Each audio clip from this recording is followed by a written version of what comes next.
Well, hello there, ladies and gentlemen, and however you may identify. Welcome back to the Common Sense Guys channel. As you can tell, today we are doing a cats discussion. For anybody that's new to that, the reason why it's called a cats discussion is because my avatar for the channel used to be a cat, and apparently cats used to talk. So, cats discussion. It's really that well thought out. With that being said, today we're going to be talking about what is atheism and other ideas that come from that. Me and this gentleman called Bryce, we were having a conversation on Facebook, or rather a little bit of a to and fro, though to be fair, I don't really think we had too much of an interaction, but it was more of a case of I just reached out to Bryce to ask for a conversation, and Bryce was more than kind enough to accept that, and hopefully we can have a decent one. So before we go any further, hi Bryce, would you like to introduce yourself? Hey Jason, yeah. We I don't know how much we talked on Facebook in those messaging threads. Sometimes you get like 100 people commenting and you're not sure what's saying to who, but I'm glad you invited me on. I'm looking forward to having a little bit more extended format for discussing some of these ideas. Yeah, it should be quite interesting, and I'd rather have the conversation to being able to, have the conversation, because as we said off air, it is kind of limited on Facebook or any social media platform, because you can't really get the context of what somebody says, and it's generally limited. And if it's like 10 or 11 o'clock at my place at the middle of the night, I may not spell or write everything out exactly the way that I wanted it to, and I may cut corners, and that kind of takes away from, what I meant.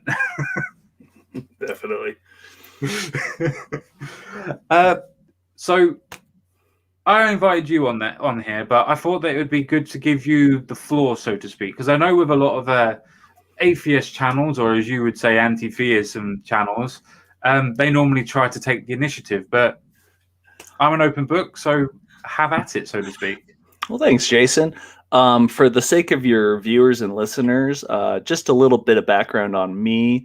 I was raised in the Church of Jesus Christ of Latter-day Saints, and that's what people typically call Mormons. For about the first 18, 20 years of my life, I realized that I wasn't believing in that. So for about all of my 20s, I was a pretty big atheist. It coincided with a very staunch libertarian streak in my youth. So maybe I read a bunch of Ayn Rand, and it just that confidence of youth that you think you have all the answers. And then when I hit 30, I started to question kind of the big things in life. Began reading a lot of philosophy books, started with like the classics, which led me to kind of considering the possibilities of theism. Ultimately, I ended up reading some C.S. Lewis, which I read as a kid, didn't really get it, but as an adult, I found it more intriguing, which then led me to finally becoming Catholic at age 33. So that's a little bit of my background. If people were wondering who I am and why I am the way I am, that's a little bit of a primer. And if I were to say, like, the main thing I kind of talk about is that the anti-theist position is substantially stronger than the atheist position, in that I would almost say that atheism does not truly cohere into an argument that stands very long, and that there's a lot of other ideas that last a lot longer in debates, in discussions, in thinking. But that I think that atheism, for a variety of reasons that I think we'll get into a little bit today, just is a bit of a non-starter, which I know is evocative. So I'm not, but hopefully we can. No, it's cool. It's cool. No, it's all cool. We're all friends here. Good. I like that. But if I may, very very quickly. Yeah. When you say that you don't think that atheism has, for a colloquial sense, a leg to stand on when it comes to an argument, I'm guessing that's kind of what you mean. Yeah. So, sorry, if I may, I just wanted to clarify that before I made the second point. Yes. when atheism itself is a response to a proposition, so say for instance that we have the question of, is there a God? You can only have a positive and a negation of that claim, as in a point of metaphysical or a physical point. So it's a true dichotomy. So you either do or you don't. So with atheism, it's either without God or theism with God, so to speak. You believe or you disbelieve. I suppose the disconnect or the misunderstanding probably stems from the idea of atheism has turned into a massive umbrella term, and maybe that's a position that you think can't be substantiated or backed up, maybe. So here's, I guess, the view that I use, that I think articulates and encapsulates my view on it pretty well, and it's the idea that if we had a man on a desert island and he was the only human he knew, that man, even if he didn't know if any other humans existed, he would be able to know that because he exists as a man, that a tallest human exists. He might not know how tall the tallest human is. He might not know if he is the tallest human. He might not know if he had theories about the tallest human, if he thought the tallest human was a 500-foot tall giant, then that could be very well wrong. But the only position that could be 100% for certain wrong would be that there is no tallest human. And I think what I would say is that when we take that same mode of thinking and apply it to, we know that existence exists, and we know that there is some highest base foundational level of existence, whether it's the laws of physics, reality, whether it's mathematics, which create that, we know that there is some ultimate font from which our experience of existence rests upon.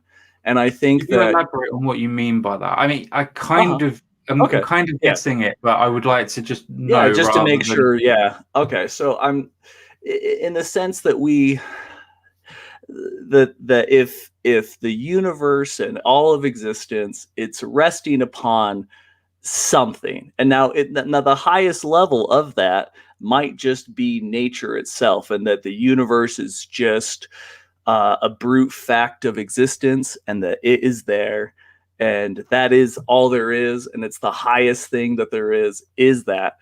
And so I guess what you could say is that, with coming back to the man on the island analogy, if someone were to say to him, the tallest human is a giant, well, now they're using the term giant as a title for the tallest human. And that you could say, well, no, I don't think the tallest human is a giant. And then you could have a reasonable discussion about why or why not. And I think that I would describe the anti-theist as someone saying that the title that we have called God, the title of God, does not belong atop the supreme being, which is universe. And I know that the word being comes with a lot of baggage, and I'm not talking about like a person as a being. You got to think being could be anything that exists. So the base level of existence cannot and should not be called God. That's the anti-theist position. The theist position would be that the title of God does belong to that thing. And then I would say the atheist is the person on the island saying there is no tallest human, but that can't be true. And so that's why they are the non-start argument, and the anti-theist and the theist continue on arguing. So that's kind of the base of it. Sure. As I said, I kind of get where you're coming from. The elaboration did help, but I'm not 100% with you where you are at the minute. So a couple of clarifying questions, if I may. Absolutely.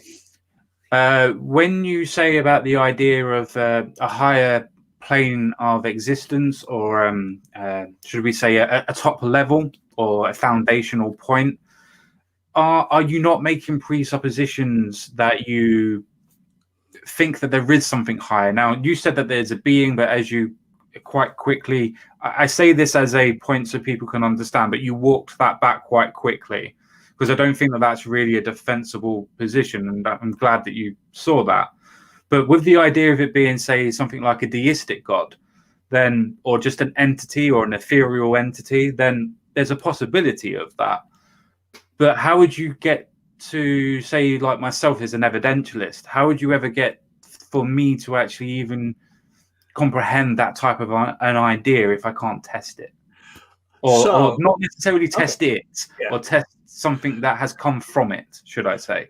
So what I would say to that position is that that epistemology, the things which we can know, and ontology, the things which exist, might not have very much overlap at all. So, for example, coming back to the tallest man, there's only two categories of possibilities. Possibility one is that height is homogeneous among humans, in which case every human is the same height. And so any human is a tallest human because every human is the same height. The second category of possibilities would be that height is heterogeneous, in which case there is some humans that are taller than other humans. And then we still get back to the proposition there is a tallest human. And so the argument I present, which kind of rules atheism out, it doesn't give you very much to know, because it doesn't get us to a place where we know anything about God. It doesn't even tell us if the pantheist is right and that all of existence is equally supreme and that everything is God. And so I understand that you could get to a position where you could say, oh, I'm agnostic because I don't know anything about God. That makes sense. The anti-theist who says that the title of God doesn't belong, and then the theist, all of these positions are much more sustainable in my mind than the atheist position, which I view as sometimes sitting on the fence and trying to present themselves as above the fray and outside of it, viewing objectively and dispassionately the squabbles of everybody else. But I think that they are maybe instead just kind of starting from a non-existent position, and that they are secretly really more one of the other positions than just, I don't know. I don't want to be like atheists are bad people, but I think that if you were to look at atheism, I think that it's a position that's not really saying anything at all. You're saying that there is no God. Okay, but we know that there is a highest existence. Now, that doesn't mean we know anything about it at this point, but it is. I was going to ask, exist. How do we know that there is a highest existence? Wouldn't reality itself that we can experience be the only thing we know that is the highest plane? So there's two possibilities. Either supremacy in existence is homogeneous and the pantheist is correct and the universe is all God, and my coffee mug is God and this book I'm holding is God. Everything is God. Or the second possibility is that supremacy in the universe is heterogeneous and there is a highest being and lower beings. And I think that intuitively makes much more sense because we are familiar with so many contingent beings that do not have to exist but come into existence, that's much more intuitive than that everything is equally supreme. But either way, either category, there is a highest, but then you could then go to the anti-theist position and say, well, that highest is just nature. It's not a bearded man in the sky that throws lightning bolts, but it's also not the classical theist God. You can make all these arguments. Sure. I just think atheism, you're starting from nothing. It just doesn't make it out of the gate. I mean, atheism in itself, as I tried to put forward, is an answer to a question. Mm-hmm. And the question itself is a tautology. So it's a case of there is or there isn't. So atheism in itself, to me, and as even the Stanford Encyclopedia that's been mentioned in the chat, actually states that there is an umbrella terminology for atheism. It encompasses so many different aspects and so many different roles, so many different ideas, so many different theories that are necessarily against or for, or in general just a negation of a god or gods in general. But with the idea that atheism is just the answer to a question, I'm not sure if it's a case of should we say a misunderstanding, because the answer of the question is a purely metaphysical question. There either is or there isn't. But if we're talking about psychological states of the reasons why we want to get there, then it comes to a point of, well, we now need to instead of going from an ontological point of view, we're now going to an epistemological point of view. So if we explain why we think our worldview is correct, it's no longer a worldview, is it? Okay, I understand that. I guess I think what the difference is that do we start with what is, and then we say what's the words we should use to describe what is, and then there's the other approach is we come up with the definition of God, and then do we say does that definition of God exist or not? And I would agree that there are many definitions of God that do not exist. A lot of definitions of gods that exist in people's heads, because a lot of people have this vision that God is like a man in the sky, even if it's like really powerful. This person who is moved by our experiences and like has all these anthropomorphisms. And so those definitions of God, I agree, do not exist.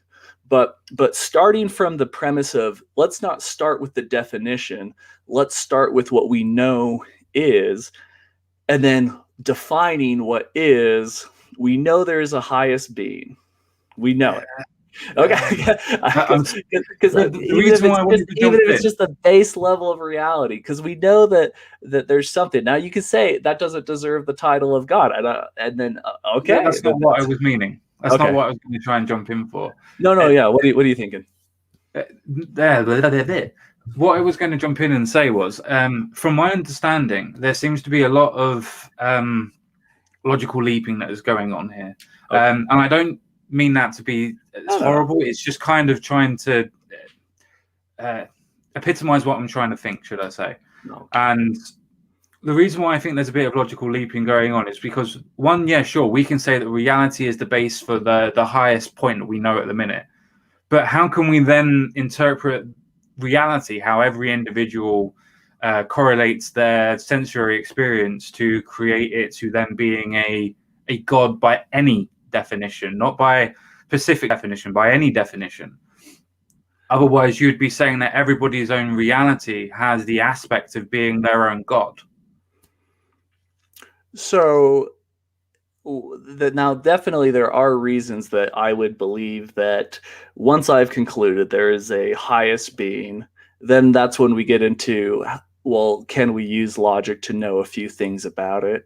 And at that point, we've already left behind atheism, and atheism is in the past, and we have abandoned it, because now we're not saying, well, is there a God? We're saying, what is God like? And we would be in the realm of theology where we say God is omnipotent, and then we would use logical reasoning to believe, well, how can we know that God is omnipotent? And then we get into things like you can see where there's a roadblock here.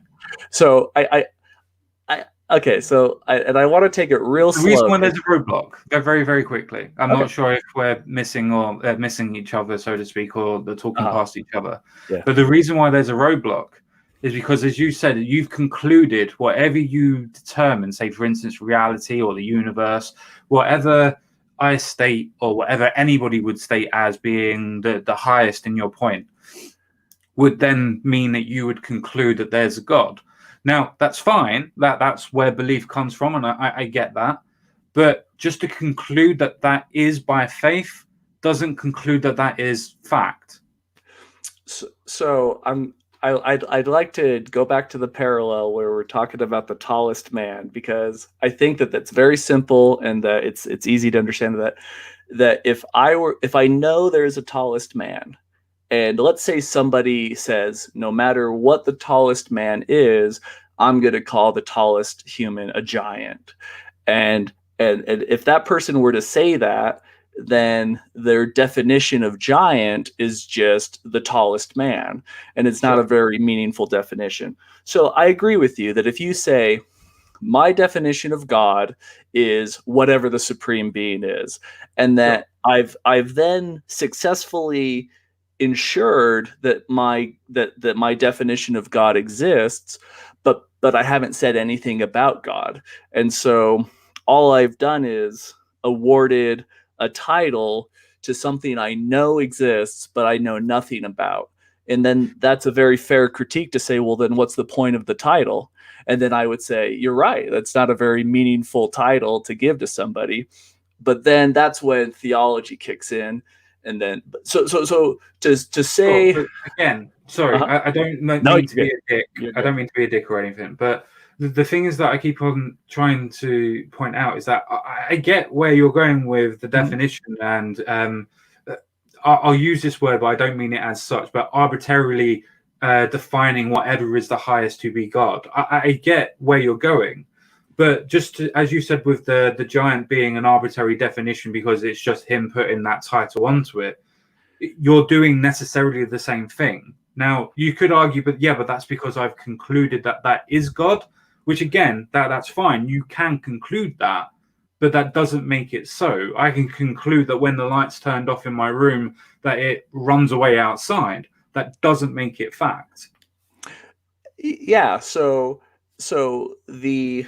it comes down to, because I would say then at this point we are in agreement that we're saying, okay, there's a base level of reality, there's a highest being, and even if we That's don't why I know. disagree. Okay. so so okay, now, but because even if you we agree that we understand we exist, right? Sure. And so then we say our existence obviously it coheres to some level of order. And I'm not even trying to get you to be like, and therefore God, and therefore Jesus. No, I'm saying that we know that there's existence, and the Sure. fact that existence exists, there's a framework to that, there's a base level of it. Please And elaborate. so the fact that like matter exists, and then subatoms are made out of subatomic Sure, sure. particles, which are at some point, the fact that subatomic particles have properties that are durable, and they Sure. continue to exist, that there is something. So the question just comes down to the thing that is, should we award it this title that we call God? That's the theists. They say, yes, we should.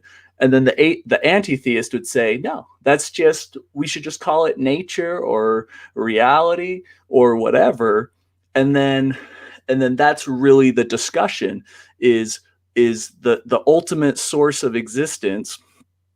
Is that something that we should call God or not? And because as the atheist has to say that, oh yeah, I exist, therefore existence exists, and we all agree that existence exists. So now we're just discussing what words should we use to describe it, and the ultimate source of existence, how should we talk about that? And then the theist will say we should call it God, and then that brings all sorts of baggage, like, oh, we should worship God, and things like that. But the anti-theist is like, no, it's just it just is nature. Or I don't know, I don't want to put words into the anti-theist's mouth, but they're going to say we shouldn't call it God.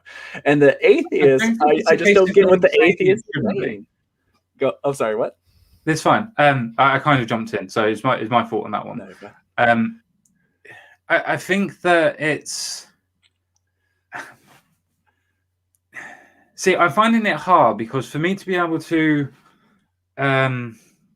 continue on the conversation, so to speak, I'm not looking to end it or anything, so don't think that. But for me to carry on the conversation, I'm going to have to grant you the definition of saying that whatever is the cause of reality, I'll use that as a better terminology, I think, for the layman or for myself. I'm not as educated, but I'll put that as a layman's term, the cause of reality.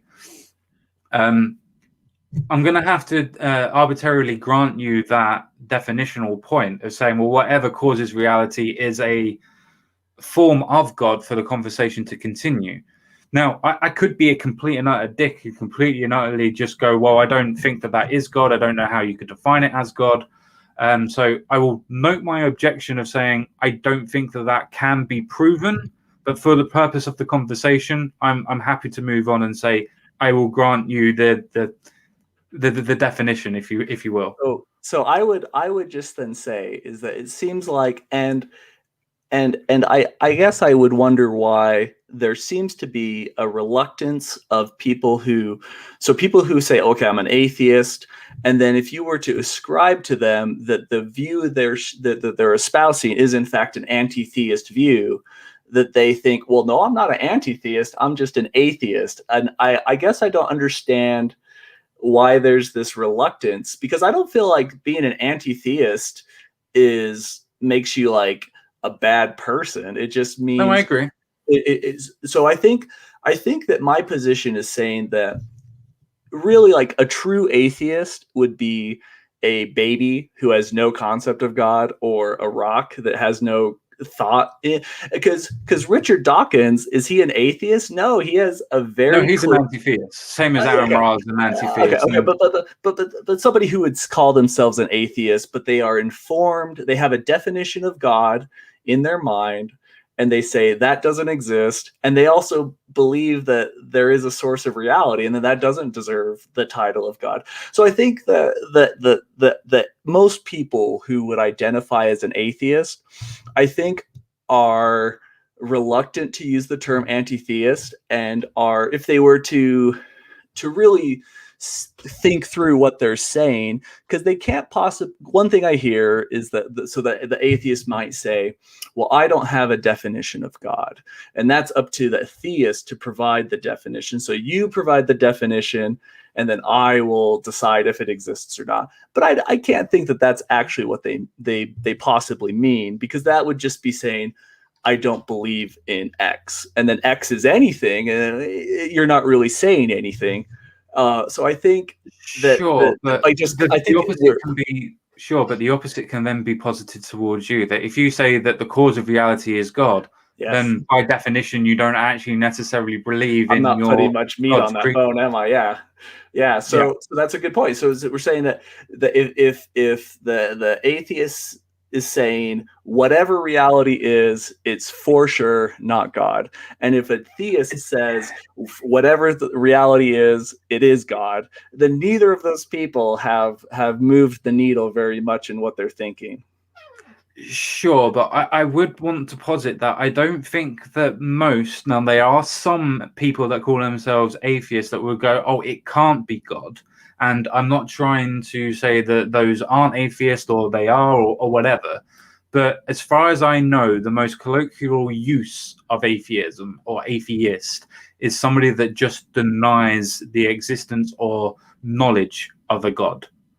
So if we're just going on that definition or that colloquial definition, or even a point of a positive or negation of a belief claim, then it still is a point of they not saying that there can't be a God. It's still a belief claim, even if it's only a negation of such. And to that, I would just say that you could say that. You could say there is no supreme being, but that's just as impossibly illogical as saying there is no tallest person. The tallest person is a known fact. You could say all sorts of things that could or could not be true about the tallest person, but you know that there is a tallest person by virtue of you being a person. And the atheist exists, and their existence proves that there is a highest existence. Now, and they could either say that existence is or is not something that should be defined as God, But I just, to me, I just don't see how the atheist makes this argument and says, yeah, there's no supreme being. Now I'm being, and being exists, but because either there's only two possibilities. Supremacy is there's two categories of possibilities. There's infinite possibilities, but there's only two categories. Supremacy is homogeneous, or supremacy is heterogeneous. But that's not what we see in reality at all. Like, we can say that there's planets, but there's different sized planets, but there is no. Planets are because planets are heterogeneous. Yeah, but there's no supreme planet. Same as there are different sizes suns, from small to different lifespans, but there's no supreme sun. Same as we see with different forms of species of animals. We see that there's different sizes, different colors, but there is no supreme version of species. So if we're looking at that from a naturistic point of view and just looking at an appearance assumption, then we can't say that just because that we exist, that there is something that is above us as a supreme being, because we don't actually see that at all, without any empirical studies or anything. But even just as a cursory glance, we don't see supreme beings in any sort of form of category. So yes, and I would say that if by supreme you mean a ruler, yes, there is no ruler planet, there is no ruler human that rules over all. Just a basis, as you said before, as a basis, as a root, not necessarily a root fact, but a root factor. That there doesn't seem to be any supreme species, there doesn't seem to be any supreme being or any supreme planet. I wouldn't even know how you would define a supreme planet or even a supreme understanding. Yeah, so a planet would be a contingent being because they don't have to exist; they come into existence, and so I wouldn't say there's a supreme planet. Now, when I say supreme being, I think it sometimes helps to think of being instead of think of it as a liquid instead of a solid, because a liquid, you say here's some water, you're not talking about a discrete unit of water, you're talking about any size or any collection or any form. So a being, like a sunset is a being, gravity is a being, so it could be very, very abstract. And when I say that there is a highest being, I don't mean a supreme ruler, but I do mean that there is some base level of reality which does exist.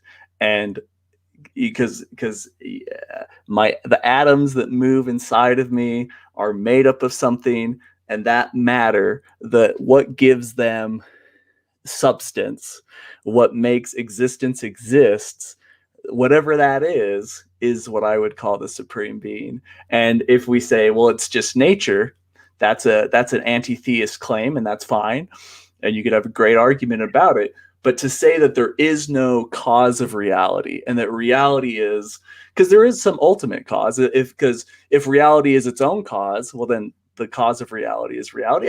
So you could get all sorts of options. But I think viewing the frame as there's the anti-theists who don't use the title God for that, and there are the theists who do, that's the meaningful debate.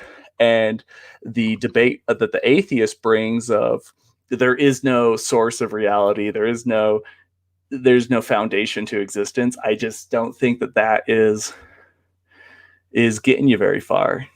But sure, I mean, again, it seems that we're kind of stuck on the definition of ultimacy, or the root beginning, or whatever, the reality as it is, so to speak. So let me go to the point of saying again that, I'm going to grant you that the definition of what you say is the root cause of reality is a form of God, or a higher plane, or higher existence. How would you get from that aspect to what your definition of a Catholic version of God would be? That's a big progress, because I definitely, the path I took was I was kind of atheistic, and then I became convinced that there was God in this vague deist sense. And then I kind of view that as a priori knowledge of God. And then because you once you leave the realm of reason before experiences, because even without experiencing anything, if I was trapped in the Matrix, if I was the prisoner Sure. of a demon being fed I could still reason out to a prime mover. I could reason out to a first cause, things like that. But then once you get to experiential evidence, and then you say, well, how do I then get to thinking Jesus Christ is God and that history is true? That's when you start to introduce the realm of faith, definitely, because nothing we experience can be known for certain. Sure. Where that faith led me, and I'm not a great apologist as far as that goes. That's fine. But what because my expertise, I have no expertise. My view is kind of that, not that my argument is like, if you were a great Eastern Orthodox theologian and you were going to say, well, the Roman Catholic rite is wrong and the Eastern Orthodox Church is right, I would be at a loss. I would be at a surrender. But if we're talking about really at the beginning and say, look, the atheist is saying there is no source to reality, but they only make that claim. No, they're not. Okay. So let me kind of like try to search for what maybe we could help understand each other better.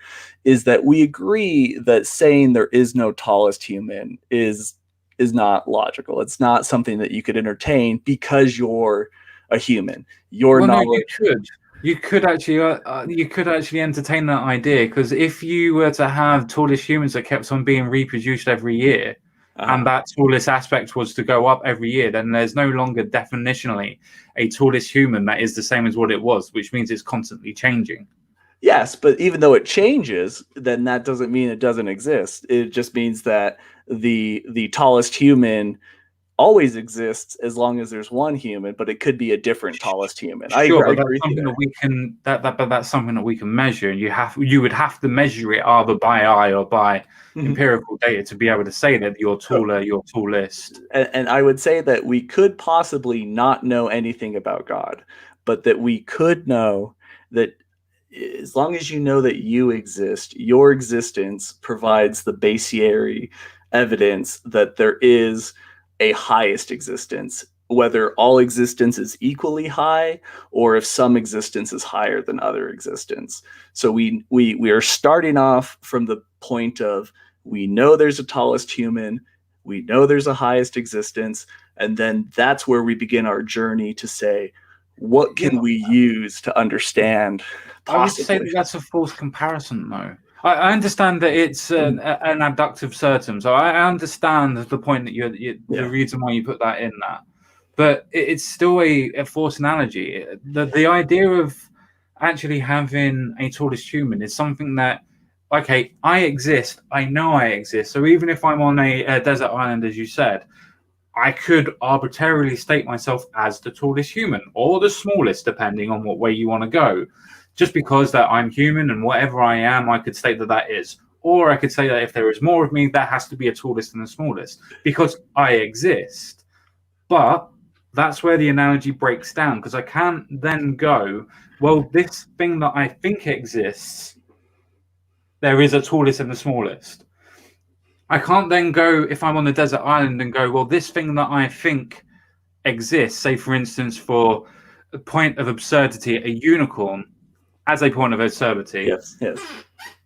If I say that exists on the desert island, I would have no way of being able to prove that idea actually exists. But I can with the tallest human idea, as you quite rightly put, because I exist, I know I exist. Yes. So how does that get to where you know? So I guess I would say is that because we've seen a human, we have faith that a human exists because we are humans, and so you would think that about yourself. So then you say, well, then how do I get to existence existing?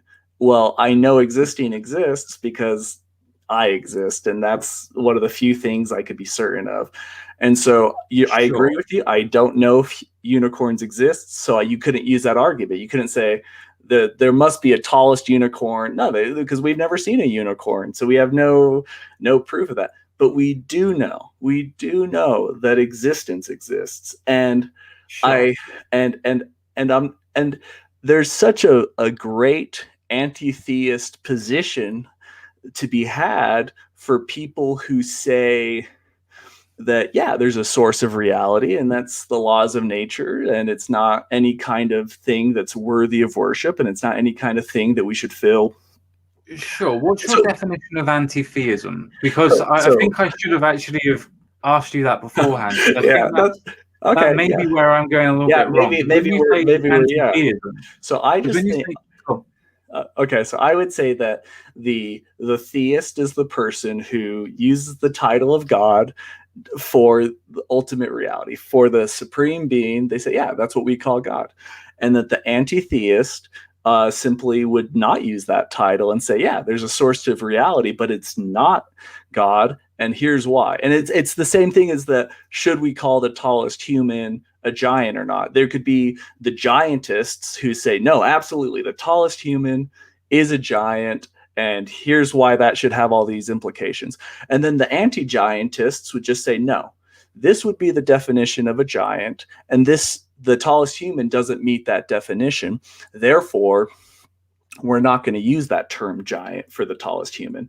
And I think that I know that I am abandoning a lot of colloquial notions of the term atheist and anti-theist, because no, no, absolutely, just stick to theist and anti-theist for the moment. yeah, Don't worry about atheism. We'll get yeah, back to that all right, because all your right. definition for anti-theism and theism doesn't match what theism and anti-theism is. So I would say that they do, that the theist and the anti-theist are in agreement that there is a source of reality, and that the only difference between them is, do we use the term God to describe that source? Because That's a I would. really simplistic and dumbed down. You're taking a lot of actual definition away and meaning from those words. Like theism doesn't mean that a god is doing this. It's also to do with the point of everything that comes with the idea or notion of God. Now, So, I know that for purpose of conversation, we've gone down to the point of, well, it's just existence or cause of existence that is now God.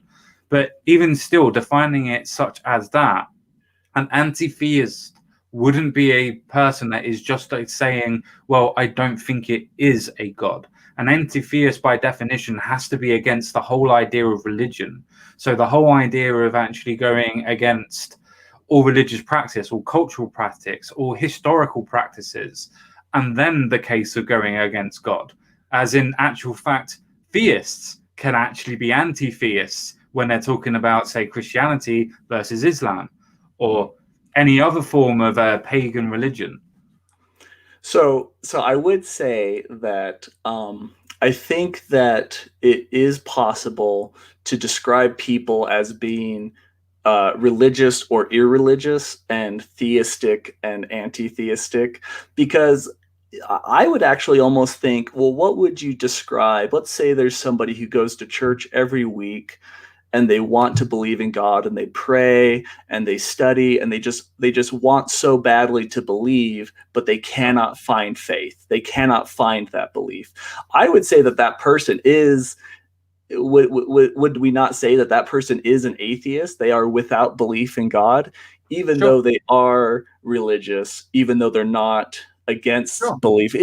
So I think that that you can split irreligiosity and religiosity away from theism and anti-theism, because there are many irreligious theists. There's a lot of people who believe, oh, I have a personal relationship with God, but I think the church organized religion. Oh, I'm not into that. So I do think that by having multiple axes which you can place people I think that you can maintain a lot of that use of understanding what people mean by things, because yeah. No, I completely not get you, but I think if somebody says that, if you ask me the question, do I believe in God, and I go no, that would be my position as an atheist. I've given you my physical point of the the dichotomy. Sorry, I've given you my physical position on the dichotomy of is or isn't, and I've gone with isn't. But if I then go on to explain my psychological state of that, I can be agnostic, or I could in turn be an anti-theist. But anti-theist in itself means that I would have to be against the religiosity part of that definition of theism as well. It cannot just be that I'm against God. I have to be against everything that stands with the religiosity part as well. Okay.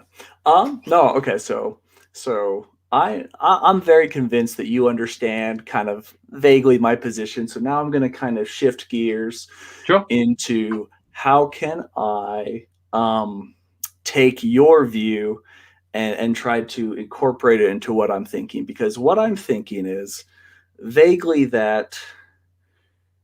So if the person, so I'm trying to imagine we're having a conversation and we come to an agreement. We say there is a source of reality, there is a foundation to existence.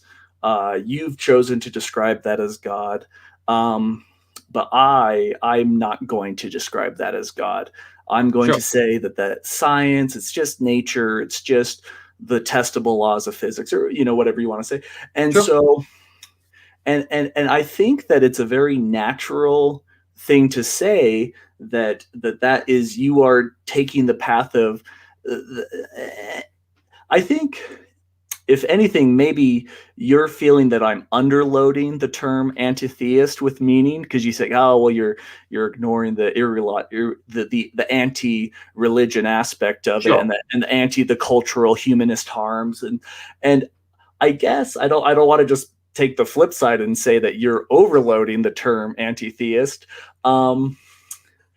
But I guess I guess that I could be a dick. I could be a dick and go, right, well, I can go to any Stanford dictionary and then bring it up. But... yeah, that's what people say. No, I'm with you. So I think that what I would say is that I guess what I'm trying to do is invite people to, because I agree with you 100% that the colloquial uses of the words much more align with the way you're using them and your understanding of them than mine. I'm kind of taking a very theoretical framework of viewing them. And so I guess what I would say is that I'm inviting people to entertain the notion that a lot of what they call atheism... Could I try atheism... to stillman your position? Huh? Could I try to stillman your position? Yes, absolutely. I'm always looking for help. You probably, if you could beef up my argument, I'm happy to hear it. Sure. From my understanding of what you said, of what you know what I mean. From my understanding of what you said, it seems to me that what you're saying is that with the proposition of there is or there isn't, if you take the position of there is, then you're a theist. But if you take the position that there isn't, then like an atheist, with being a case of without God, you're positing that there cannot be a God. So you are anti-theist. So for me, from my understanding, if you are positive for something, as in I am pro-abortion, I'm pro-abortion, but then I am anti-life, so to speak. So your stillman would be, well, those are the flip sides of the position that you've just made, and I'm just pointing out that even though you've made the positive claim of saying that you're pro-abortion, what you're actually saying is that you're anti-life in my position. Is that correct? I could see where you're saying that, yeah. Because I think that every atheist has a definition of God in their mind. because they say Sure. that I define God as something that does not exist, and here's my definition of God. And so they have a definition, and then they say this definition does not correspond to reality. The source of existence and my definition, and they might even say, and this is a very common definition, or the most common, they don't overlap, therefore there is no God, or therefore I don't believe in God. But I just think that that's saying that when you're saying that God does not correspond to reality, then that's just the anti-theist position.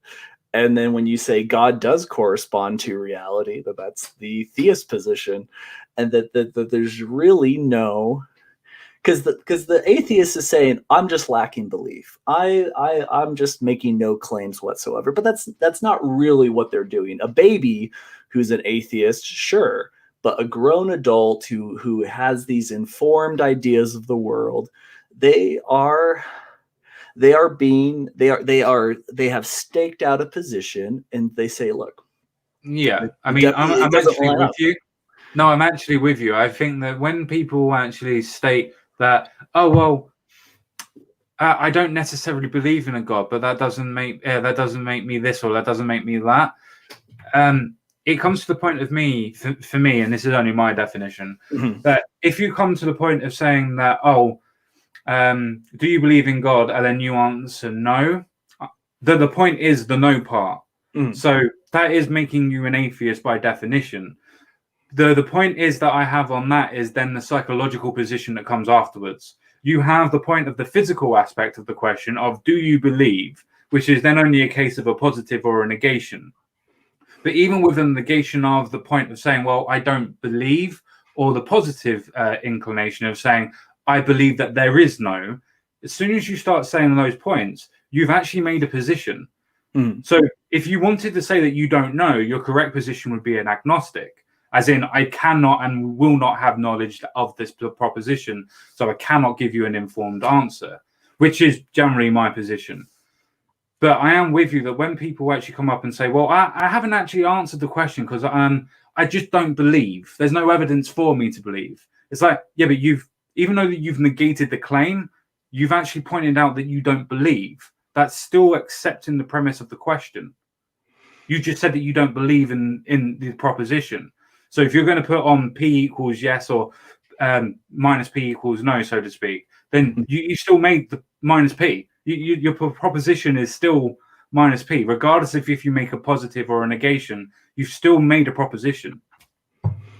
Yeah, and so I guess I would say is that then, so maybe I guess what I would say is that there is no, maybe my thought that there is no atheist position isn't true in the sense that every atheist is either atheist agnostic or an atheist anti-theist, and that there's no atheist pure atheist, because if you're saying I'm an atheist, how do you even define that? Because atheism so far has been defined as so many different things, and maybe correctly, maybe wrongly, but it's been defined as such as an umbrella terminology that I don't think that you could actually say that there's a hardline deterministic definition that prescribes what atheism is anymore. It's all description. Yeah. So I guess what I'm trying to do in my small way is planting the idea that most atheists should just call themselves anti-theists, I guess. Because if you say, well, what's a pure atheist? I'd say, well, a human baby that has no concept of God, and so they are truly purely atheistic in that belief sense. Sure. Can I posit you a question then to try and absolutely out? As me being an agnostic, I can make a decision, and my decision would be based on the evidence. I don't believe there is a God, which is why I would classify myself when people ask that question as an atheist. So if I go, well, I don't see evidence for a God, is that me in your worldview being an anti-theist, or is that me being an atheist? As in, I'm not making a positive claim that there cannot be a God. I just don't see evidence for it. Because I've answered the question of is there or isn't there. But now I'm moving on to a psychological point rather than it being a physical point. So I would say is that the evidence that everybody receives is that the main evidence is that you exist. And so the evidence you've just attributed to not God. And so the evidence is I'm alive, I'm breathing, I'm thinking, I'm existing, I live on a planet that's in a universe, all these different things. And all of that evidence I have attributed to a source. And the source of that evidence, I would say, is God. And so it's like we're saying, if we come across a crime scene and we find a dead body and we both see the dead body and then the question just is so then we say, well, what evidence is that person was murdered versus did they just die of natural causes? And maybe I'm the person saying, no, he was definitely murdered. And you're saying, well, it could be natural causes. And if I don't go further with the evidence to paint that picture, but what nobody could deny is that there is a dead body. So I guess I would just say that when you say there's no evidence for God, I would say that your all the evidence you've seen is just simply attributed to a different cause. And so, yes, I would still call you an anti-theist. Okay. But it's fine. not an insult. It's not. I don't want. No, it's fine. I don't mind. It's fine. I don't mind. In your analogy, we're saying that the dead body is the idea of existence, are we not? Yes. That's the agreed thing. Yes. Yeah. So taking that as the analogy as it is, then when I say that I do not see evidence for a God, and you're saying, going back to the analogy, died of natural causes, you would have to show me where there is evidence of a stab wound, blood, where there would have to be evidence of the point of, say, a pill or an autopsy that proves that he was or they were killed. If I'm positing the point of I don't see that evidence around there, that's still not me saying that I don't believe that it isn't there. I'm asking you to prove it. Yes, absolutely. And so what I would say is that once the anti-theist and the theist agree there's a dead body, and then the anti-theist is saying, hey, I need some evidence, because without evidence of like a reason to believe it was murder, then it's totally reasonable to believe it's just natural causes. And so I agree that at this point, it's then up upon the theist to say, we have this thing existence, we have this experience that we're both sharing, and here's why I believe that this source of that why existence can be attributed to God. And then that's when apologetics kicks in, and we go and say, hey, that we go through Thomas Aquinas's 5 ways or whatever we want to do. But at that point, we have still left behind atheism. Atheism is in our rear view mirror, because we have either become anti-theists or theists at this point. Yeah, I mean, again, with the definition that you're using for anti-theist, just because I'm asking you to go back to the analogy to prove the fact of the body that you claim has been murdered, to use it as the proper analogy, if you come up to me and said that somebody that died in their sleep was murdered, and you go, well, I just think that because, that there's a dead body there, I would that you would look at that person and go, what? So using that as the form of the analogy that we're going through, if me asking you, well, you've made the positive claim of saying that there is definitely a God, because at that point you're saying that there definitely is, and me asking you to prove that aspect, that's not me trying to, as an atheist in this colloquial sense, it doesn't come to the point of me asking you to, it doesn't come to the point of me negating that there can't be a God. And in this case, the dead body is a murder. It's me pointing out to you, well, I don't see it as a murder. So can you show me how you got to it? Yeah. And so, at that point, what? Yeah. So then we say, well, why should we believe the universe was created by God?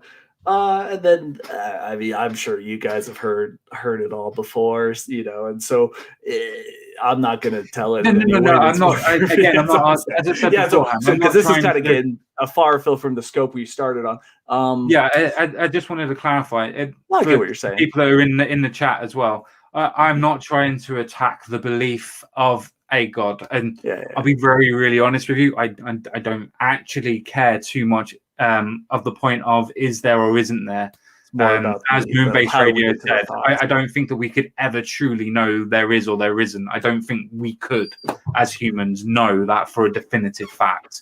Yeah. I think we can make an assumption based on evidence, and I think we both are doing that in our own way. I'm not the type of person that goes, "Oh, you just believe on blind faith," because even a person that looks at videos and goes, "Well, that looks like that was a ghost," as arbitrary as that evidence is, to them it's evidence enough to believe. And I'm not placing anybody else in that category, but evidence to them to believe is enough for them to believe. It's a belief claim, not a factual claim. Yeah. And so I guess really what I would just try to what I'm the main thrust of what I think is that I think that a lot of people are calling themselves not anti-theists, and then they go about espousing anti-theistic claims. And sure, I want to really pin you down. I really want to pin you down. I don't want to be a dick about it or anything. No, you're not. What do you mean by anti-theist claims? Because if you're just claiming that if I negate that there is a God via the evidence, I don't see how that by the definition of anti-theist, it is anti-theist. It's the point of proof of the definition of atheism. So because I think that what we're really getting at is that the theist and the atheist, or the anti-theist and the theist, they have a common agreement. So where the departure is, because if you were to ask a theist, is there a source of existence? They would say yes. And if you were to ask the anti-theist, is there a source of existence? They'd say yes. And so there's the common ground. That's where everybody's on the same page. And so what is the disagreement? Where is the source of departure? The departure simply comes from is that the theist will then say, well, the source of existence, the supreme being, and they might use language to describe that, is God. And then the anti-theist will say, no, the source of existence is not God.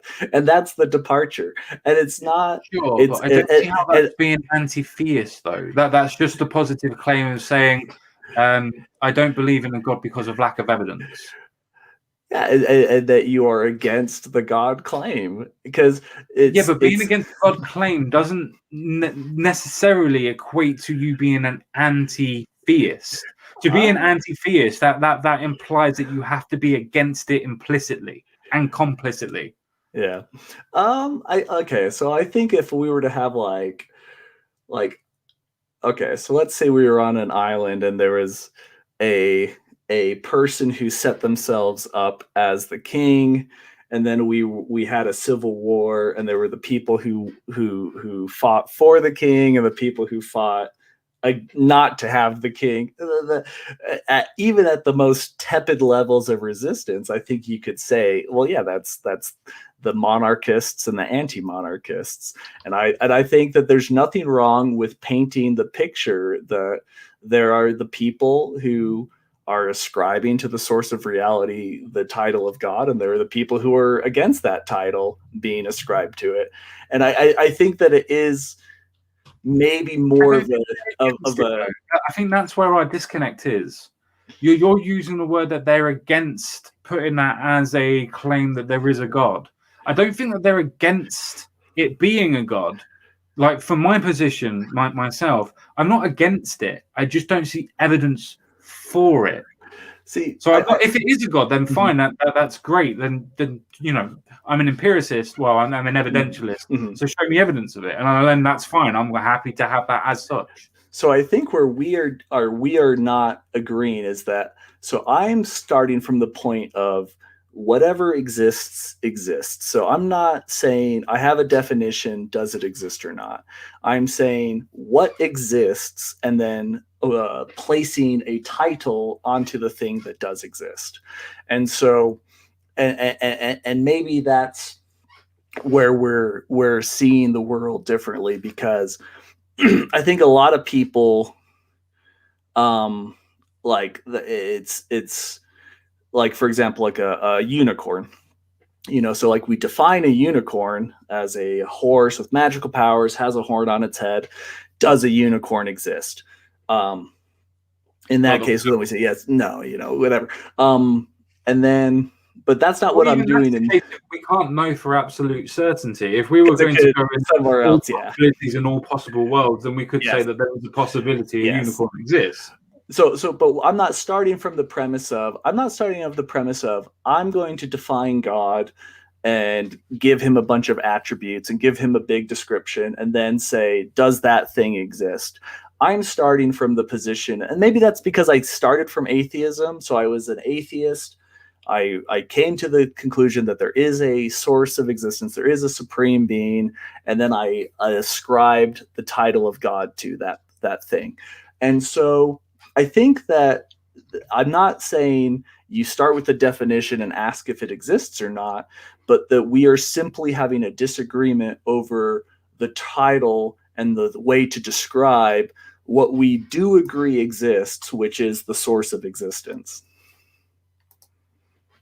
And I think that's just the difference. I think that's what most people are because most people aren't going about it that way. They're saying, "Oh, God is Jesus, who is love, who is a good guy," and then they say, "Well, I don't think that exists." So, but to start from the premise of what is and then describe what is instead of starting with the description, I think that's what's maybe leading to the difference of view. Yeah, but I get exactly where you're coming from. But I think with the oversimplification that you put forward, which is absolutely fine, I don't mind that, of saying that the source or cause of reality is this arbitrary definition of God.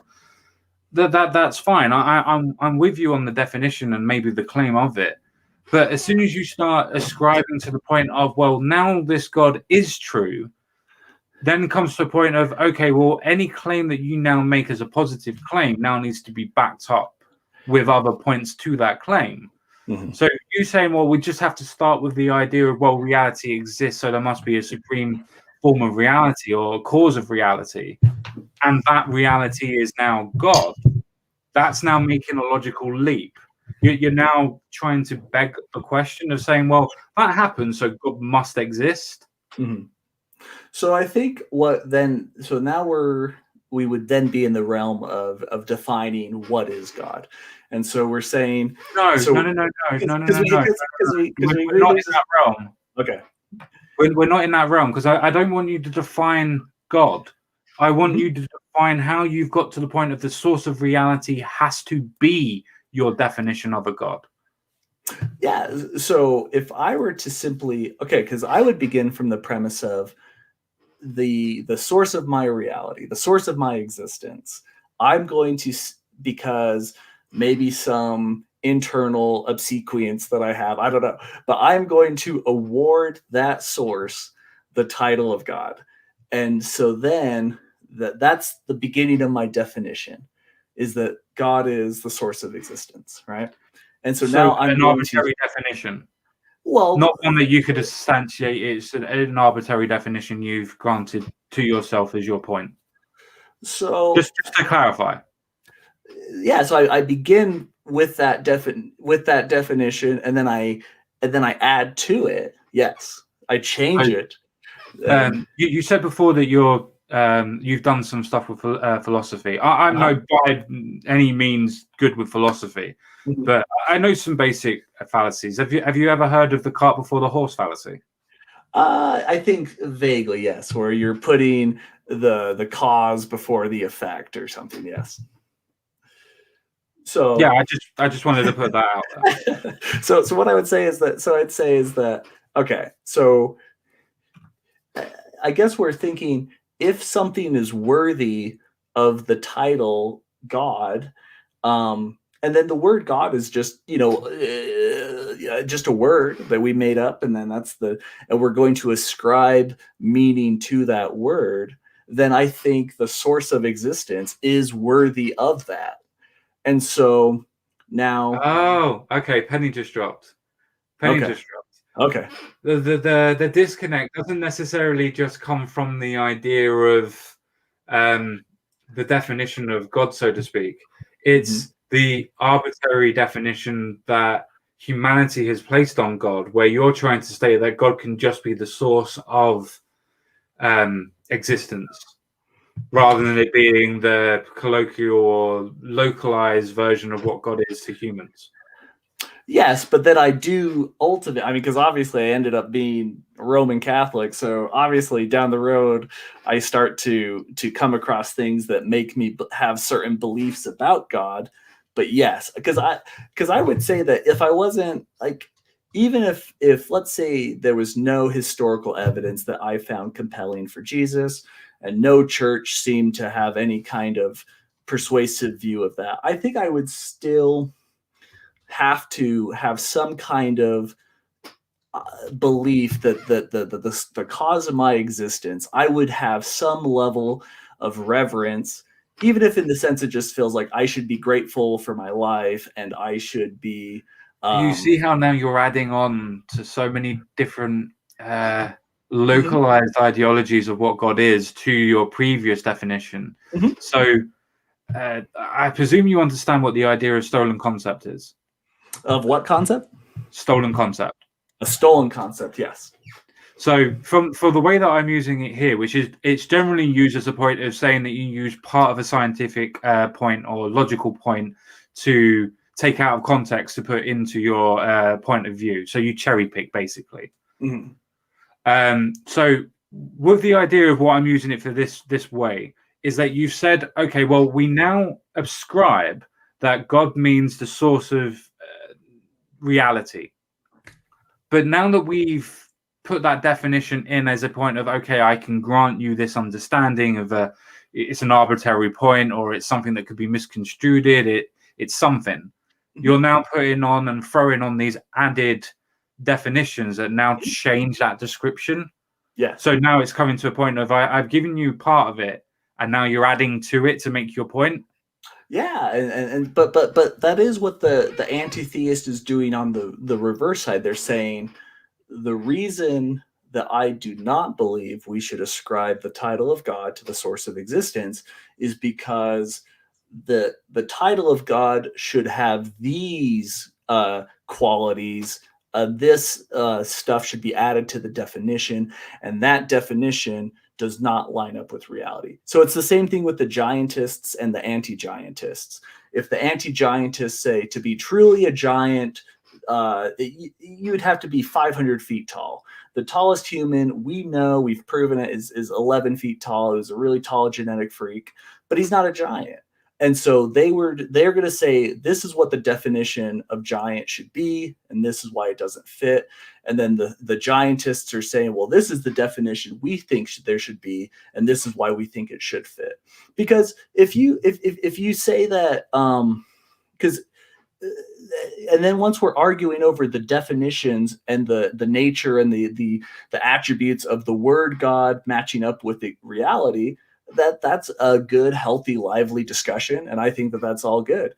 And so I don't necessarily view that as a bad thing, because defining attributes of God, I mean, even among Catholics, we're always saying, is divine simplicity compatible with immutability? And then that's what, these brainy theologians write papers about. And so I don't necessarily view that as a bad thing to say, I'm starting with an understanding of what here's maybe another way to look at it. A word that could be difficult to articulate for people, like say beauty or justice or something like that, where you just say, I'm going to start with the definition of beauty, and over the course of my life and studying aesthetics, I'm going to refine that definition and change it, and hopefully come to understand it better. And I don't necessarily think that's a bad thing. And I don't want you to think that I'm trying to. Oh, let me finish. Give me 2 seconds. I'll finish real fast. I don't want you to feel like I'm trying to trick anybody saying, let's find a common definition of God, and then I'll get you to say that you agree that or whatever, and then I'll add a bunch of stuff. I didn't think that. Okay. I didn't think that at all. Mm-hmm. I didn't think that at all. Because even if I granted you that there is an idea of say a deistic God or a pantheistic God, Mm-hmm. that it's either in everywhere or is just something that kickstarted everything and then left us to it. Yes. That still doesn't grant Christianity and specifically Catholicism. Yeah. So I don't care about granting hypotheticals, especially for the purpose of the idea of conversation. The only thing that I would say about your point about beauty is that beauty is by definition a subjective point of view. There is no pinnacle definition or straightforward definition of what beautiful is or beauty is. It's something, as the saying goes, it's in the eye of the beholder. Some people can find beauty in trash laying around on the floor. Some people enjoy sunsets. More people enjoy sunsets more than the trash, but you get my point. It's completely and utterly subjective, and you could never define it to a point. Though you could put characteristics into it, like most people find beauty in asymmetry, for instance, or sorry, symmetry, for instance. But then you go on to the point of trying to, maybe not trying to, of equating the point of saying, well, I'm just going to find out what the definitions are and things like that, and trying to work out what's what. And that's absolutely fine. But if I say to you that I don't find the evidence that you provide as proof of your definitions, that's not me being anti-theistic to your point of view or your definitions. It's just me negating your claim. Now, again, I've already said that is to answer a claim, which is why it makes you an atheist. But it doesn't make you an anti-theist to say I don't accept your claim. And okay, so I'm trying to think where we're disagreeing here, because I think let's see, because if you're saying you're saying there's a source of reality, but we should not call that source of reality God. It's because you have a definition of God that you have, and you say that definition does not line up with the universe. And so you are and I guess maybe I don't know why that is not being an anti-theist is in the sense that we should not call the source of reality God. You're saying that this title that you've given to this phenomena is wrong, and I don't accept that title. I think that I'm not saying that it's wrong, but that's the thing. I'm not saying it's wrong. I don't see evidence to go to the point of saying that, yes, we both agree that there is a source of reality or a source of the universe, so to speak. Mm-hmm. But just because I say, well, I negate your claim there is a God, but my claim is I don't know, that doesn't mean that I'm an anti-theist. That's me being against your claim that it is a God because there's no evidence of it. For me to be an anti-theist, I would have to be against it because it's a God, not because I don't see evidence of it being a God. I explained that a bit better. No, I and so I think maybe I would say that you are, what I would say at that point, I'd say you're an agnostic anti-theist. So you are an anti-theist based on agnosticism, in the sense that you are saying we shouldn't use this title because we don't know enough about the phenomena yet to ascribe that title. It's premature. It's not a good idea. And so you are sure, but if you ask me the question of is there a God, because of the knowledge claim, I would still be classified as an atheist, because I would have to say, even because I don't know, my answer to the claim is I do not believe there is. So by point of simplification, it would still be a no. Yeah, I guess I would just lead with the question: should we call the source of the source of existence God? Should we call the source of existence God? And if you say, no, I don't mind you doing that. I don't mind you doing that. It's more of a point of trying to say that just because I negate your claim, or I say I don't know what your claim is, it's my understanding that because I do that, you're claiming that I'm against a God because of a God. And maybe I have a contrarian streak or something, because, like, let's say, for example, I were to say, should we have a democracy? And you say no, in which case you're an anti-democrat, and somebody who would say we should have democracy would be a Democrat. But you could be anything if you're saying. So we're saying this is a position you are staking out about an action. The action is the nomenclature of the source of existence, and you have staked out the position based on your agnosticism. So you're not an anti-theist because you're motivated by personal animus or something like that. No, it's just a rational, reasonable belief of prudential judgment based on agnosticism. So I would say you're an agnostic anti-theist, and that the people saying we should use the nomenclature God to describe the source of existence, those would be the theists. Sure, but surely you can, and maybe you are being a little bit contrarian, but surely you can understand where I am at the minute, that if your definition of anti-theist means that I have to be against your claim of God because it is God, then me negating that claim because I don't know that it is God is not an anti-theistic claim, is it not? I'm sorry, I'm not sure if I followed on that one. Okay. So say for instance, I say that I don't believe that there is a unicorn. Yes. But then my next point is I know that there isn't a unicorn. One would be anti-unicorn because it can't be true because you said unicorn. Where the other one is, I don't believe that there isn't a unicorn because there's no evidence of a unicorn.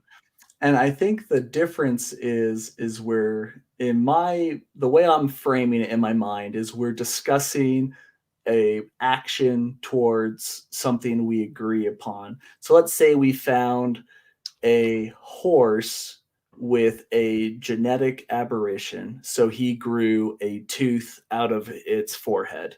And this horse is there, and we're saying, should we call this horse a unicorn? After all, it kind of has a horn, and then somebody might say no, because it's just a horse. The parents were horses. It doesn't have magic powers. That genetic defect that makes it have a spike on its head, like it's not really a unicorn. So that discussion then would follow. Well, what is a unicorn? Is it appropriate to call this thing a unicorn? I think that scenario is more apt than. Because that's coming back to, we agree, we're on the same page, there's a source of existence, there's an explanation for everything, and the theists say the ultimate explanation we call God, and the anti-theists say we're not going to call it God. And then people can change sides, and they do all the time. There are theists who fall away and there are anti-theists who fall away is kind of loaded. They change more neutral. I'm happy with misuse of words. Yeah. We're not we're not intellectuals. We're not academics. So. Yes, exactly. But do the two unicorn scenarios make sense? Where should we call this a unicorn, and should we say unicorns exist or not, are somewhat different in maybe. Sure. I mean, they could be, but the point that I'm trying to do as a simplification is to point out that if I negate the claim because of knowledge or lack thereof, I'm not against the claim because it is a God. I'm against the claim because I lack knowledge of thereof. So in your definition, how can I be an anti-theist, anti-God, if my position is I don't know that there is one, so I will take the default position, which is a negation of until proof of. I guess I would say that I don't think that being agnostic and being anti-theist are mutually exclusive. Because you could be a agnostic theist. You could say, I don't know if there is God, but I'm going to say that we should call the source of reality God. And maybe it's because whatever, and maybe the reasons you have are really shallow and superficial, but you could be an agnostic theist and you could be an agnostic anti-theist. The anti-theist, and I know that you were saying earlier how you felt that the term anti-theism should include a representation that the people who are anti-theists are against religion because the harms that they find religion has inflicted on humanity. And I'm saying, I think we should peel away some of that and maybe let people describe themselves as anti-religious or anti, stuff like, but that should we call the source of existence God paraframe, you are either an anti-theist or a theist at this point, unless you're completely have not had the question broached upon you.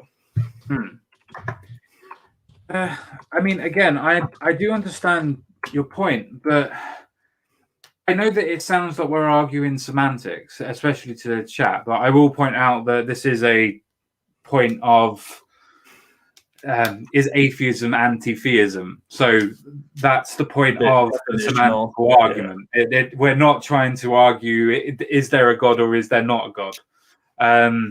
So that's one thing that I just wanted to clear up. But the reason why I'm trying to peg you so hard on this is because if I'm against something because of its existence, I would be anti that thing. So if, for instance, I was to say I'm against dog kicking because I don't like people that kick dogs. Yeah, you're anti-dog. That would be not an anti-dog kicking position necessarily. But if I go, well, I dislike people who kick dogs, therefore I'm against it, I'm then anti that thing because of the actual position. Or maybe let me rephrase that, because that doesn't it's almost a clarification with no actual point. For me to be against something, I would have to claim that the reason why I'm against it is because of that thing. So to be an anti-theist, I would have to be against it because I dislike God or the idea of a God. But if I just go against it because I don't know that there is one, I can't be anti-theist, because I am only negating it due to knowledge claims. I think you're adding on prerequisites to being anti or pro of something. So, for example, you could say, I'm anti-abortion, and you could ascribe any motivation to that position. You could say, I'm anti-abortion because an awful position. You could say, because I want to control women and I hate them and I'm a misogynist. And that, I would say, that person is a misogynist, bigoted anti-abortionist, or you know what I mean. So I would say that there are anti-theists who have noble and rational and good motivations, just like there are theists, but there are theists who have really bad motivations. And so I don't think that you have to. I think that by saying I can only be an anti-theist if it's on these strict lines of motivation, I don't think that is consistent with other ways we use the term, like I'm an anti-monarchist. Maybe you're an anti-monarchist because you don't believe the monarch exists, or anybody could be an anti-monarchist for any reason. The point is, I don't think that you're actually understanding the context that I'm actually. Okay, well, I want to understand. Yeah. Maybe it's me not putting it forward. I don't mean to imply anything. No. Maybe me not explaining myself. I just want to say that you've been incredibly charitable, and I'm not reading the chat. And if the chat's full of people who are super bored, I apologize. I hope that this discussion is entertaining to everybody. I'm having a great time, Jason. I think you're doing an awesome job hosting, and this has been very thought-provoking on my side. So thank you so much. No, I appreciate that. I really do appreciate that. I'm trying to nail down what your definition of anti-theism is. So if I negate due to knowledge that there's a God, in that position of me saying that I'm not sure because of lack of evidence, does that classify me in your idea as an anti-theist? If so, why? So it would because I would say that you are a agnostic anti-theist.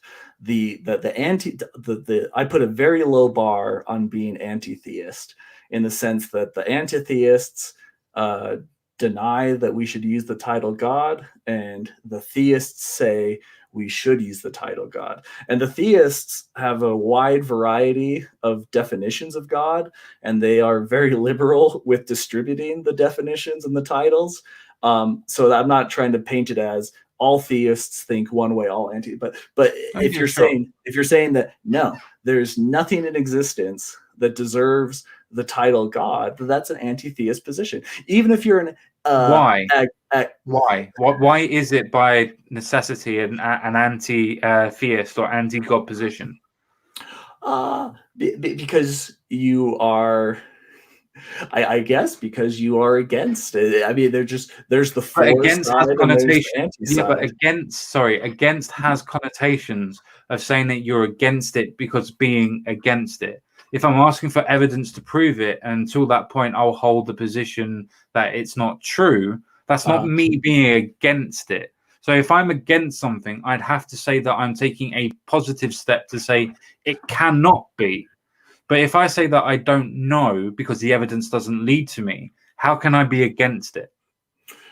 I would say that you are against it on the lack of evidence, and so that's why I would say that the agnostic anti-theist is um, a rational person who's saying, "Look, I don't have evidence for this title to be doled out, so I'm not going to dole it out."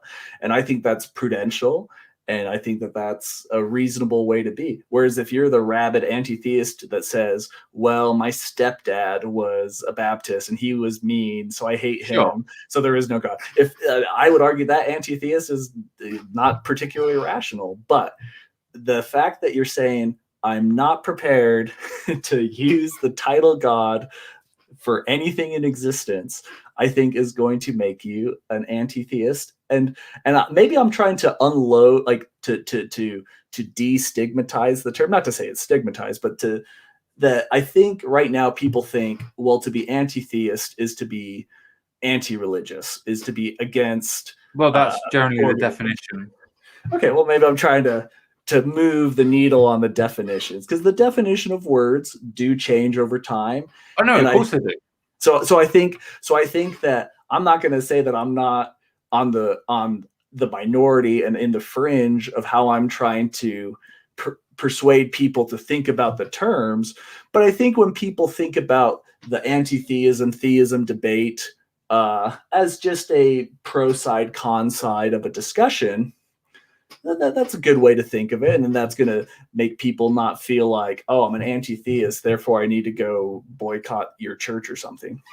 Sure, but say for instance that I don't believe in a God, but I go to church, for instance, and I have done because I've had to make I want to get married to my partner, and we had to make connections with our local church to be able to get married in a church. Yeah. So I go to church, but does that mean that I'm now anti-theist because I still don't believe in a God because of evidence? Mm-hmm.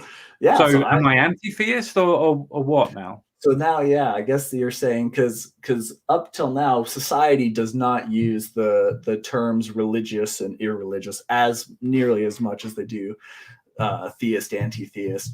So if you're saying I go to church for uh, purely, I would say that you're.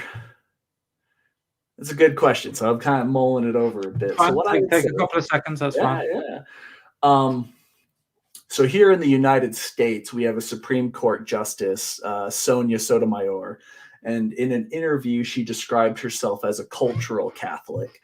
And essentially, what she kind of gave the impression is that she liked the social function and the cultural implications of being Catholic, but that she Sure. didn't actually believe in God. And so, what I call her an anti-theist, I would say no. Be, this is why once you start thinking your ideas through, you start to really have to grapple with them, because Yeah. she does it's I guess I would say that she does accept using the title God for phenomena in existence, but she just uses it to label a human concept that's imaginary. And so but then if I say that, well, then isn't that every atheist or every anti-theist's definition of God? So now haven't I erased the entire category by saying that? So that's a good question. So the theist, well, the agnostic who goes to church, where would I place them? I'm not sure, but I guess what I would say is that there are some people, it's difficult to know if they're dead or alive because like they're brain dead in a tumor, but that wouldn't say that we don't know the vast majority of people are either dead or alive. So I still would say we could still know the view of most people as being anti-theist or theistic without. You're really dancing around answering that question. I know. It was thought provoking. It was a good question. I liked it. So I would just say, I guess more people are anti-theist than maybe identify as anti-theist. And sure, okay, let me grant you that. Let me grant you that, but let me pin you down. Let me pin you down on that point, though. Can there be atheists in that point then? Can there be atheists? Okay, so I guess what I would say is, what would I now think of as an atheist beyond just the rock, beyond just the baby ignorant of everything? Sure. So who is the atheist that is not an anti-theist? Who is that person? I'm having a hard time coming up with a lot of examples because I guess what I'm saying is, in my mind, I imagine I asked John on the street, I said, hey, should we call the source of our existence God? And if he says yes, he's a theist. If he says no, he's an anti-theist. And maybe I'm being really cut and dry about that way of thinking, but if I say he says no because here's my definition of God and it doesn't correspond to reality, I don't know why I would then say, well, you're an atheist versus an anti-theist. So I guess I'm not sure what I would say on that.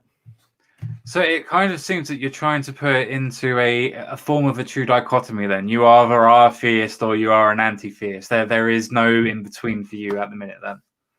Pretty much, because I think that, and I don't think that that's a bad thing, because I think when people clarify where they're at, and then that's when the discussion starts. I think where the discussions don't start is when people are trying to remove themselves from the discussion, to say like, and there are some times where you can remove yourself from a discussion. So for example, like, am I a separatist or a unionist in the Irish question? Well, I'm an American, so I really can be quite agnostic and quite removed from that question. So I would say in that scenario, I could be outside of the bonds of that thinking. But because we are talking about a question that does encapsulate all of existence, I think that there's nobody outside of the question, so nobody who can truly say, "Oh, I'm on the fence about the source of our existence." Though. But that's not what atheism means. Even with the definitions that you're going through, atheism doesn't actually mean that, oh, you're on the fence about it, or you're negating it because you don't necessarily know. Atheism by necessity is an answer to the question of, do you believe that there is a God? And that is normally a yes or a no answer, which normally boils down to theism with God or atheism without God. You do not have to be an anti-theist to be without God. You can also be an anti-theist with your own God, negating all other gods. Yeah, so would I say that, okay, because that's something that people bring up. They're like, well, you're an anti-theist against the Islamic interpretation of God and all these different things. Sure. And what I would say is that I think that is actually maybe the way I would think of that taxonomy is that I am a brown bunny as a Roman Catholic, and that Muslims are black bunnies, but we are both bunnies and neither of us are anti-bunnies. And so You the are fact though. I would say we're that the fact Change that it from Muslims. Change it from Muslims and put it to pagans. Are you anti-pagan? I'm not a pagan, No, no, but no, that no, no, no, no, no, no, no, no. My point was, you are still your faith, yeah, but change it from Muslims and yes. argue against pagans that don't have any inclination of an Abrahamic God. Are you now an anti-theist because you will disrupt their version of gods? No, because I would say that I would say all theists. All theists are from the same category of there's a taxonomy of theists. And so it's like all dogs are dogs. Now they're breeds of dogs and they look different and they have different attributes, but the commonality, the thing that unifies them all is that they are all dogs. So I would say that every theist, whether it's a pagan, a Wiccan, a Scientologist, if they, I actually don't know on that, but that they What are about all a Satanist? a Satanist. I would say a Satanist is a theist in the sense if they believe that Satan exists like opposition to God and that he's the right person, then I would say that that would still be a theist because they would still believe in God, but just be siding with Satan. And then you say, well, aren't they against God? Aren't they the true anti-theists? And then it's like, well, yeah, I guess it's tough to have words that never vary. And so, Which is why we have different definitions for different aspects of the same word, right? exactly. But I guess what I would say is, I guess I would ask the question then, if you were to if you were to wonder, because there does seem to be a certain hesitancy for atheists to be labeled as anti-theists. Some not. Some are proud, like, yeah, I'm No, totally. if I was anti-theist, I wouldn't So, care. so what's the difference then, I guess, in your mind? Because maybe you are representing the more mainstream, so you could give me a view into when people say, I'm an atheist, but I'm not an anti-theist, what do you feel like they are thinking in their mind that makes them that way? Not that you could say for everyone, Yeah, but maybe there's no way that I could ever Mia, know for certain, obviously, but I can make the yeah, but inference of trying ideas, yeah. to, I can make the inference of trying to, infer that from my point of view and how I talk to other people and how they've explained it to me.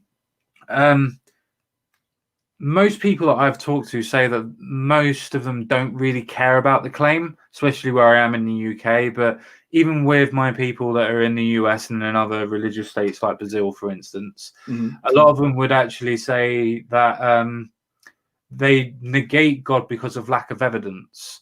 They don't negate God because they dislike him or hate him or anything else like that. They negate God because they don't see evidence of. Now, there are some that just don't want to believe, but I still don't even classify them as an anti-theist because for me, the atheist point of view or position is a case of answering a question yes or no. Now, there's different psychological properties that come after that then negate where you fall into hard, soft, agnostic, anti-theist, so on and so forth. But overall, most people that negate God normally fall into the atheistic umbrella, depending on where they fall, sure. But the ones that fall as an anti-theist have to be the ones that negate God because they hate God for being immoral, immoral in their point of view, being contradictory in the Bible, being historically wrong, being culturally wrong, thinking that religion in itself or theism in itself has had no positive impact. And I'm of the position that even though that there are many bad things that have happened from theism, overall, I think theism has played a massive part in our human culture and development. So I do not believe that you can be an anti-theist if you just have a negation of a God property. You have to be anti-theist if you have other supporting factors of why you are against God or the idea of God. Yeah, that's a very good, concise depiction of the landscape as I think it's currently understood, where definitely when somebody says, oh, I'm an anti-theist, you know that they have a different viewpoint than the person who says that they're an atheist. So then I guess that the question is, well, why do I then go on to try and get more atheists to view themselves as anti-theists? I guess the reason I do that is because I guess I don't know why I find the concept of the shared knowledge of existence as being just taken for granted by everyone, as that's the base level proof that there is a question, that there is a source to our existence, that there is a base to there's a foundational level to reality. And that then we're starting from the point of discussing how are we going to talk about this and how are we going to relate to this thing. And that I think that the theists have put forth a view and then the anti-theists reject it. So I absolutely understand that my way of viewing it is not the norm, but I think the advantage of it is that when we look at it in that way, that then it makes people more active participants in their view. They say, look, I'm an anti-theist because if the source of reality were to be called God, I would want it to have these properties, which clearly it doesn't. And that to me is the beginnings of a much more fruitful discussion than I don't think there was a flood 2,000 years ago or whatever. So therefore there is no God. I think that rejecting a single religious claim is not the same as saying, here's my definition of God, here's my view of reality, here's why they don't overlap. And I just think that that's better, because then you have a much longer duration than saying there is no God, because we know that some definition of God, for example, the definition of the foundation of reality, that does exist. So you're saying I'm going to put forward a different definition and why that doesn't line up. Because if you say that every definition of God does not exist, then that can't possibly be true, because you'd be saying that that all sorts of things that you could put in for X that you could not possibly believe.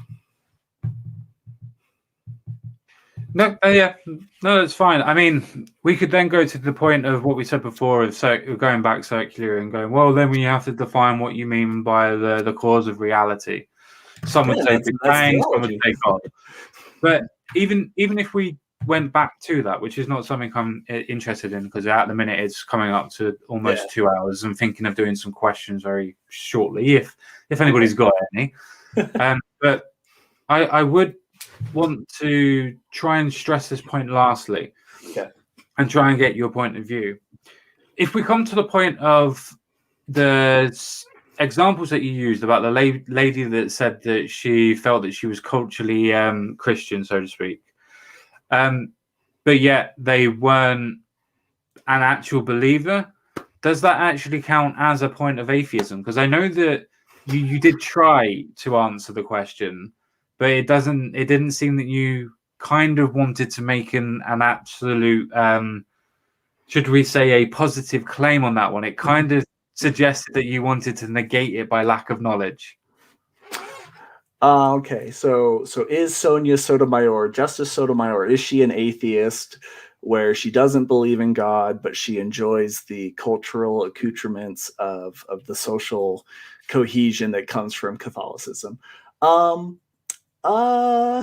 I would say that she is the non-anti-theist atheist. So she is the atheist who is enjoying in religion, but doesn't believe. So that belief, but at the same time, she is fulfilling my requirement of being, let's see. So if the theist is somebody should use the nomenclature of God, and then an atheist is someone who doesn't believe in God, then it's weird because there's not symmetry between atheist and theist the way we have it now, where we say theists believe and atheists don't believe. So I guess that I should come up with a word opposite of the anti-theists. I guess I should just use the term the pro-theists, and then we would have two symmetric. Well, yeah, I know you're thinking I'm crazy, but I'm just saying that, like, that if there's atheists and anti-theists, why are there theists but no pro-theists? I don't know. There's Jason, you're an intriguing guy. You got me thinking ideas. You got the juices flowing. But is there any? I think we've had a very interesting conversation. I know that we've had a few circles around, and I feel like some of the reiterations we tried to clarify, and maybe some of the circles were pure repeats. And if they were, I'm sorry. But I've thoroughly enjoyed talking to you. Is there anything else you had questions on, or anything else that you wanted to kick around in your mind? Not particularly. I think that this conversation can be quite easily summed up as you have your definitions and you're sticking to them, and I have my definitions and I'm sticking to them. That is a succinct way of viewing it. And then I guess then from there you would just say, well, why do we have the definitions we have and utilities of them and all that? But you're right. I think we spent a long time. Yes. We spent a long time. Yeah, I guess that is. But hopefully, people got some ideas out of maybe fine tuning their definitions and putting some. I'm trying to think if anybody feels like they just wasted 2 hours. That's definitely not me. So I apologize if that's you in the audience right now. I've actually really enjoyed the conversation. I think the idea of trying to ascertain what the other person is trying to mean or is trying to posit as their claim should be explained and explored more than just having the assumption of, oh, you mean anti-theist in this definition or in this context. It's the same thing for the idea of atheism in the new atheism world. Of, atheism means this and that's it. It's like, no. Same thing for yourself. We need to understand what each other means by their definitions, because otherwise we'd have conversations with people that have different definitions, and there'd be no point in talking to each other because we'd need them to talk about their definitions. Yeah, I think that's a great way to look at it. Right. Well, I seem to be the only one who has got questions, and my one is from Freeman Jack. That has asked me, in actual fact, I'll do it so you can see it as well. All right. Is how would you explain order and linearity? I can't say it, but it's basically a single line. Order and linearity, yeah. There we go. In a universe with no intelligent organizing agent. Well, the point of linearity, which I can't say because apparently I'm tired, but is quite easily explained as time. Anything that goes forward in time looks like it's going forward in a line. And us looking as pattern-seeking animals will see that as a line being drawn from a beginning to an end. So when we see cycles of suns being formed and dying, turning into supernovas, then creating dust clouds, then creating another form of a mass that then will collapse on itself, or black holes, that's all a linear cycle. And that's how we see it as a linearity. We again can't say it. But if I want to explain order, I would have to ask you what you actually mean by order. If you mean understanding of why and how things happen, then yeah, sure, that's an order, and then that's been explained. But if you mean how everything come to be and how you think that it's an ordered system, you would have to explain to me how a asteroid or meteorite that would be able to enter our atmosphere at any point in time, or earthquakes, or the idea of the sun blowing us up at any point in time is anything to do with order in that definition. But understanding why and how it happens, that's orderly. So I'd have to ask what you mean by that. I don't want to be an obfuscation of it. It's just a case of I don't really know. So if anybody has any other questions for Bryce or myself, please do. I do believe that there was one, but I think it's a bit of a personal question, and you can choose to actually say that you don't want to answer it or not. And I will have to clarify the question because I know what you're like for your definitions now. Do you believe in the idea of different genders? Not in the idea of opposite sexes, but the idea of genders. So it's a bit random, but I'm happy to answer it because you've all been nice enough to listen, so I'm happy to give an answer. So my view on sex would be that it is binary, and then gender has kind of come up as a parasex kind of understanding of things. So for example, there's many languages that don't use a different word for gender and sex. There's just sex. Now there's some languages that are gendered because they have gender in language, like Spanish has la mesa and has masculine words. So I look at sex from a rich causal understanding of teleology, where the organism meant to deliver the small mobile gamete is the male, and the organism that has the less mobile gamete is the female. And so that there's men and women, and I understand that gender is this rich, developed concept that has grown. And what's interesting is that it grew and it says, well, we mean gender, not sex. But now it's starting to grow back into, no, we did mean sex, and it's reconverging with sex. So yeah, I don't think that there are more than two sexes, and I think that gender is a function of sex. So a man is a adult male, and a woman is an adult female, and I think that that's the function of gender. Okay, so yeah, you believe in gender as long as it's portable to sex, then? Yeah, yeah, and I know that's. And that's fine. That's fine. That's cool. That's cool. Take, it's your belief. Yeah, no, it's cool. It's your belief. It's not a problem. Jay Willie says to us, which I'll take first stab at it, and then he asks if you want to answer it as well. So when someone uses a word, that word literally means what the user is meaning by the word at me and at you. Do you both agree? For me to go first, not necessarily, because then arbitrary definitions can become and mean anything. If I was to say that your offense, does that necessarily mean that you're able to give me goods for anything that's not necessarily kosher? Or are you something that I would put up to block off my garden? We have to have a colloquial sense of the normative definition of a word.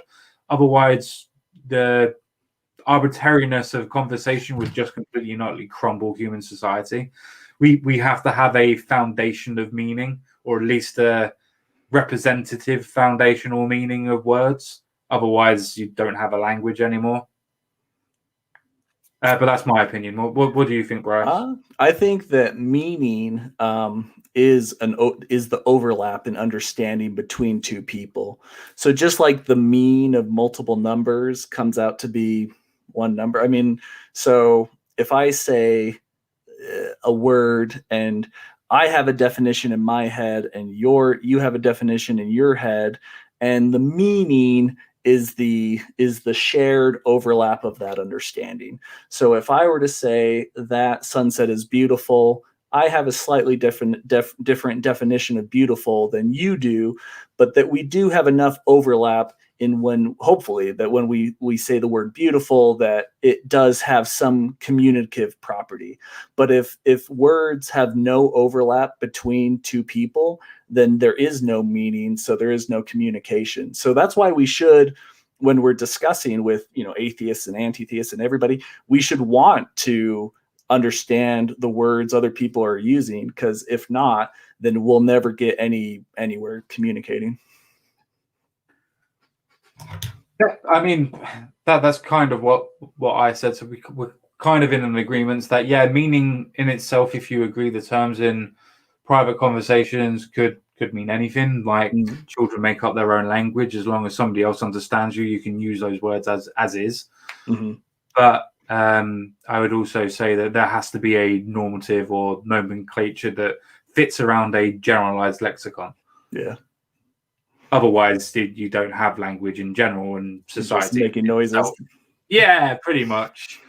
Does anybody else have any other questions whatsoever? If not, me and Bryce can get off and enjoy the rest of our day. Mine is going to sleep, and Bryce's is whatever, because his time is a lot different to mine. I'm in America, so it's only 4:00 here, so I got the rest of Good Friday to enjoy. But Jason, it's been a pleasure talking to you. You really gave me a lot to think about. I'm going to be having a lot of ideas spinning in my head for a bit here. So thank you for that. I appreciate it. I've also enjoyed it, and you've given me pause to think on different definitions and slowing myself down on trying to attack people's points and actually listening to them rather than just go, "You're wrong because you're wrong." So I appreciate you coming on and coming into sometimes what some people would call a line down, not because of me, but just going into a conversation in the unknown about faith is always a hard thing to do. No, it was way exciting. Thank you so much. And then I didn't read any of the comments, so hopefully they weren't too merciless. But if they were, I'm just glad you guys listened. Have a good one. Thanks, Jason. Yeah, no problem. Thank you very much. Take care. Later. Bye.